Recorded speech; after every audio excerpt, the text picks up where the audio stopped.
My name is Dave Wandin and I'm an elder of the Wurundjeri Tribal Land Council, but also on the board of directors here at what is left of Coranderrk Station. And I'm here to talk to you about the history of Coranderrk and what it means, not only in today's context, but what it means to me as an Aboriginal person. Coranderrk was set up in 1863 as a mission station after many failed attempts of finding suitable land for my ancestors. When they were walking back to Parliament House to look for new land, as they came over what is now known as the Black Spur, they looked over this beautiful valley. They said, this is the place that we want.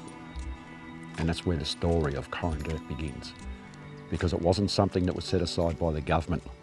It wasn't chosen by the government, it was chosen by our people. It was in actual fact the first land rights claim in Australia. Now, although it wasn't a native title land claim, it was a legislation set down by the government of the day that 4,800 acres of this land be set aside for my ancestors and many ancestors of other Aboriginal mobs in perpetuity. Of course, that means forever, but unfortunately nothing is forever. The idea of mission stations was to actually allow our people to die out. My people, in particular Simon Wonga, William Barrack, and the Aboriginal Superintendent, John Green, actually made this place successful, and they made it a thriving community. And it was sustainable, and they cared for themselves. They grew many foods here, and in fact behind us, that hillside was all covered with vegetables. They ran their own cattle, pigs, chooks, they grew potatoes, corn, cabbages, whatever was available in the modern world. Because it was so successful though, people said it was too good for Aboriginal people.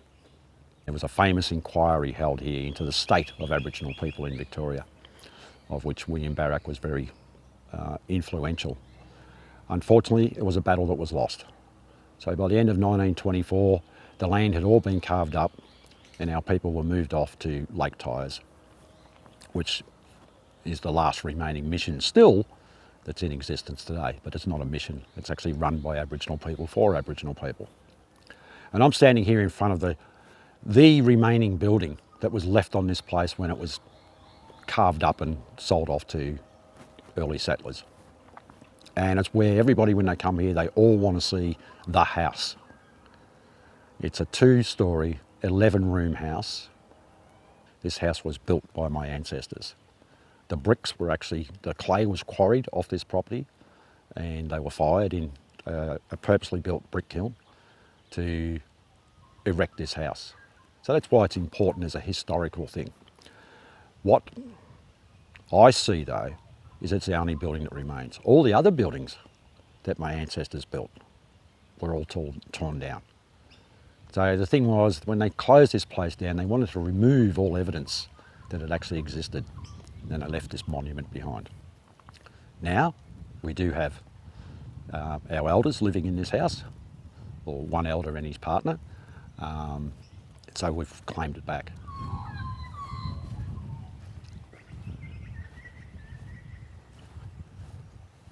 There it is. This is the easiest one to see here. If you have a good close look at all these bricks, they're not all fully symmetrical, they're not all the same colour because they didn't separate the clays, they're very rough made bricks. But what some of our people did, and this is one that you can see quite easily, but there are bricks all throughout the building where they actually, as they were forming them, they actually left their initials into it. Just as a reminder for people as to who did what, how it was built and why it was built. And now what we're doing for Coranderrk is showing how we're going to do our old way of life as we move forward into this climate change. And now everybody's asking the Aboriginal people, as we get through these devastating bushfires, they're asking us, the Aboriginal people, how did you live here for 65,000 years? And in the space of 200 years, we've actually managed to do a lot of damage to this country. So they're asking people about Indigenous land management, they're asking people about Indigenous culture and how can we use that knowledge alongside with new knowledge to improve not only Aboriginal people's lives, but all people who actually call Australia home. It's about what I call walking country together, healing country together, and thereby healing ourselves as people. And one of the things that we're going to do here is reintroduce our bush foods for people to taste, to actually get used to the fact that yes, there are plants out there that are not weeds, they're actually highly beneficial. And although it's in its very early infancy stage, we have some prime little examples of some of the plants that we're growing, and I'd like to talk to you about them. But what we've got here is an example of 3 different edible plants, and this one with the yellow flowers in front of us here is called the bulbine lily. Now to me, that is my favourite bush food vegetable. When it's cooked right, just think of your mum or your grandmother's best ever mashed potatoes that you've ever had, and that's what a bulbine lily is to me. And the second one we have, and the flowers are almost gone, and hopefully you can see them in camera, these little purple ones. And this is one that kids love. Its common name is the chocolate lily. And when it's fully flowering, it actually smells like a bar of chocolate. The problem with bush foods is, the bulbine lily you can eat, it needs to be cooked, but you can't eat it raw. The chocolate lily actually has to be cooked, because it can actually make you crook. And if it's not cooked properly, but it's really no different than cooking, say, rhubarb, where you've got to, you don't eat the leaves. So there are things to learn or relearn about the cooking process and making sure that they're processed and handled properly. The most important one that I think everybody has heard about with the little yellow flowers, but it's called murnong. This was actually our staple food. This grew in abundance. I guess for Europeans it's the potato, and for the Chinese, for the Asian communities, it's rice. That's their staple diets. For us, the murnong was a staple diet. Colonisation, of course, sheep actually love this plant, and they almost annihilated it. It is a threatened species now, but it is actually easy to grow when you know what you're doing, and we hope to spread this out more in proportion to what we will to the other ones. They're a supplementary tasting, but this is something you can actually have a meal out of. And as we go into climate change, these will be the foods that everybody should be looking at as an easy to grow crop that is good for you and doesn't take a lot of room.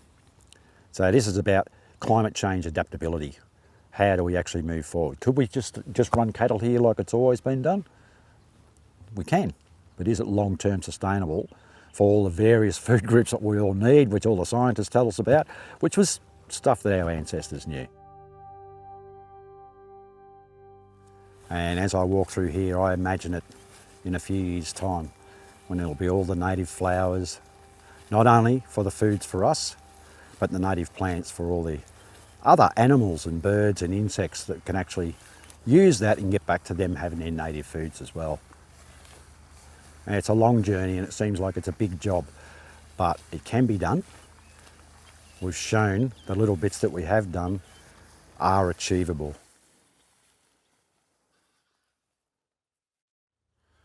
So I brought you to this little area because this bit of land that I'm staring at out over now, with that big old pine tree and the big oak tree over there, but the area of land I'm looking at now is the actual village of where our people lived. So we know about the house and where the superintendent lived, and where our people went in there and cleaned and looked after them.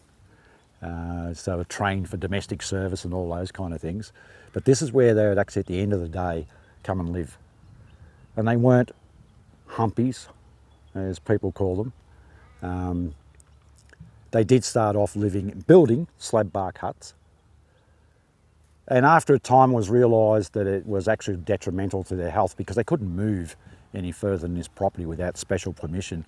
So they were trapped here for all the seasons. And of course, come to winter time, many young children did die here from the common cold. But there was tuberculosis, lots of diseases, because they couldn't go and forage further afield for the different medicines which actually still exist in the bush today. So what they did was they actually diverted the creek over the back there and built their own water race, and were taught how to build a sawmill and how to use a sawmill.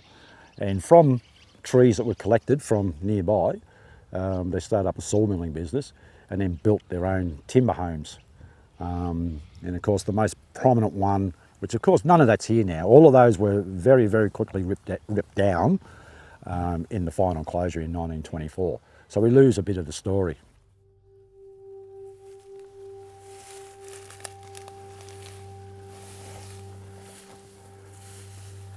This big old tree here, 3 metres in diameter across there, but there's absolutely nothing holding it up anymore.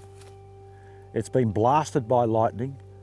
It's had its top crown snapped off by winds. It's been burnt out several times, and yet it still functions.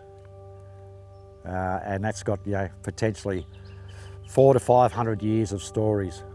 And if trees could talk, and to me they do, that's a history timeline of what's happened here. But you know, it's going back way before colonisation.